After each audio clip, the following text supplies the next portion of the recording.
Aujourd'hui, je vais améliorer le prototype de roguelike que j'avais créé en 24 heures dans ma dernière vidéo. Pour rappel, mon jeu est basé sur l'évolution du personnage. Après plusieurs salles passées dans le roguelite, il va pouvoir évoluer à un step supérieur, et une fois qu'il sera dans ce step supérieur, il refera des niveaux pour réévoluer, et ça fait un arbre d'évolution. Du coup, je vais me concentrer au début de cette vidéo sur les évolutions. J'en avais déjà créé qui fait 2 fois plus de dégâts quand il frappe, et le prisme qui peut frapper de plus loin avec des petits lasers. Je vais en créer 2 autres. Le premier, c'est un pentagone entouré de petits boucliers, et dès que ces boucliers entrent en contact avec un ennemi, ça fait 1 dégât à l'ennemi, et après 3 secondes, il se recharge. Et le deuxième, c'est un truc qui fait des attaques alternées. J'en profite pour refaire le menu de sélection des personnages, qui maintenant est plutôt stylé avec la petite animation.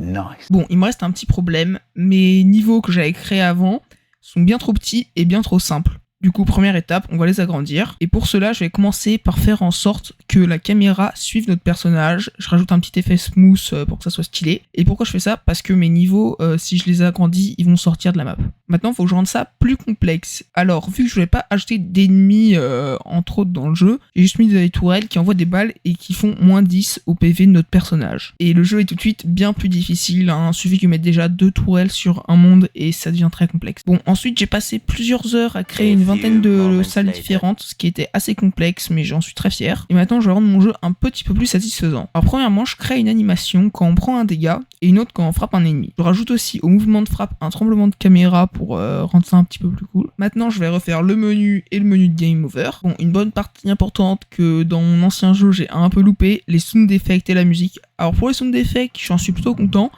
Et la musique, je vais vous laisser écouter,